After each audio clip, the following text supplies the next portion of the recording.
2016ರಲ್ಲಿ Jio sim ಬಂದಿದ್ರಿಂದ market ಅಲ್ಲಿರೋ Aircel company ಮುಚ್ಕೊಂಡು ಹೋಗುತ್ತೆ. ಟಾಟಾ ಡೊಕೊಮೊ ಏರ್ಟೆಲ್ ಜೊತೆ ಮರ್ಜ್ ಆಗುತ್ತೆ. ವೊಡಾಫೋನ್ ಹಾಗೂ ಐಡಿಯಾ ಸೆಲ್ಯುಲರ್ ಕಂಪನಿಗಳು ನನ್ನ ಒಬ್ಬನ ಕೈಗೆ ಮಾಡಕ್ಕಾಗಲ್ಲ ಅಂತ ಎರಡು ಸೇರ್ ಮರ್ಜ್ ಆಗಿ ವೊಡಾಫೋನ್ ಐಡಿಯಾ ಆಗ್ತವೆ. ಟೆಲಿನೋರ್ ಅನ್ನೋ ನಾರ್ವೆ ಕಂಪನಿನೂ ಕೂಡ ನನ್ನ ಒಬ್ಬನ ಕಡೆನೆ ಮಾಡಕ್ಕಾಗಲ್ಲ ಅಂತ ಹೋಗಿ ಏರ್ಟೆಲ್ ಜೊತೆ ಮರ್ಜ್ ಆಗುತ್ತೆ. ಇನ್ನ BSNL ಕತೆ ಹೇಳ್ಬೇಕಾ, ಮಾರ್ಕೆಟ್ ಅಲ್ಲಿ ಎಲ್ಲರೂ 5G 6G ಬಗ್ಗೆ ಮಾತಾಡ್ತಿದ್ರೆ ಇವರು 4G ನಲ್ಲೇ ಇದ್ದಾರೆ. ಬಟ್ ಇದೆಲ್ಲದರ ಮಧ್ಯದಲ್ಲಿ ಒಂದೇ ಒಂದು ಕಂಪನಿ ಸ್ಟ್ರಾಂಗ್ ಆಗಿರೋದು ಯಾವುದು ಅಂದ್ರೆ ಅದು ಭಾರತಿ ಏರ್ಟೆಲ್. ಇದಕ್ಕೆ ಮೇನ್ ಕಾರಣ ಯಾರಂದ್ರೆ ಏರ್ಟೆಲ್ ನ ಮ್ಯಾನೇಜ್ಮೆಂಟ್ ಹಾಗೂ ಗೋಪಾಲ್ ವಿಠಲ್ ಅನ್ನೋರು. ಆ ಟೈಮಲ್ಲಿ ಎಲ್ರು ಜಿಯೋ ಬಂತು, ಫ್ರೀಯಾಗಿ ಡೇಟಾ ಕೊಡ್ತಿದೆ, ಕಸ್ಟಮರ್ನೆಲ್ಲ ಅಕ್ವೈರ್ ಮಾಡ್ತಿದೆ, ಇಂಡಸ್ಟ್ರಿನಲ್ಲಿ ನಂಬರ್ 1 ಪ್ಲೇಯರ್ ಆಗ್ತಿದೆ ಅಂತ ಪ್ಯಾನಿಕ್ ಅಲ್ಲಿ ಇದ್ರೆ ಏರ್ಟೆಲ್ ತನ್ನ ಸ್ಟ್ರಾಟಜಿ ಮೇಲೆ ಫೋಕಸ್ ಮಾಡುತ್ತೆ.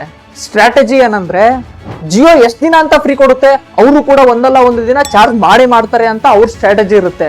ಅದಕ್ಕೇನೆ ಏರ್ಟೆಲ್ ಪ್ಯಾನಿಕ್ ಆಗದೇನೆ ಕ್ವಾಲಿಟಿ ಕಸ್ಟಮರ್ ಮೇಲೆ ಫೋಕಸ್ ಮಾಡುತ್ತೆ. ಅವ್ರು ಅನ್ಕೊಂಡಂಗೆನೆ ಜಿಯೋ ಕೂಡ ಸ್ವಲ್ಪ ದಿನ ಆದ್ಮೇಲೆ ಕಸ್ಟಮರ್ಗೆ ಚಾರ್ಜ್ ಮಾಡಕ್ ಸ್ಟಾರ್ಟ್ ಮಾಡುತ್ತೆ. ಹೀಗೆ ಚಾರ್ಜ್ ಮಾಡ್ತಾ ಜಿಯೋನು ಕೂಡ ಏರ್ಟೆಲ್ ಎಷ್ಟು ಚಾರ್ಜ್ ಮಾಡುತ್ತೆ ಅಷ್ಟೇ ಕಸ್ಟಮರ್ಗೆ ಚಾರ್ಜ್ ಮಾಡೋ ತರ ಆಗುತ್ತೆ. ಈ ಸ್ಟ್ರಾಟಜಿನೇ ಫಾಲೋ ಮಾಡಿದ್ರಿಂದ ಮಾರ್ಕೆಟ್ ಅಲ್ಲಿರೋ ಎಷ್ಟೋ ಕಂಪನಿಗಳು ಮುಚ್ಕೊಂಡು ಹೋದ್ರು ಕೂಡ ಏರ್ಟೆಲ್ ಇವತ್ತು 34% ಮಾರ್ಕೆಟ್ ಶೇರ್ ಜೊತೆ ಸ್ಟ್ರಾಂಗ್ ಆಗಿ ಮಾರ್ಕೆಟ್ ಅಲ್ಲಿ ನಿಂತ್ಕೊಂಡಿದೆ. ಸೊ ಅದಕ್ಕೆ ಹೇಳೋದು ಟ್ರಸ್ಟ್ ಯುವರ್ ಸ್ಟ್ರಾಟಜಿ.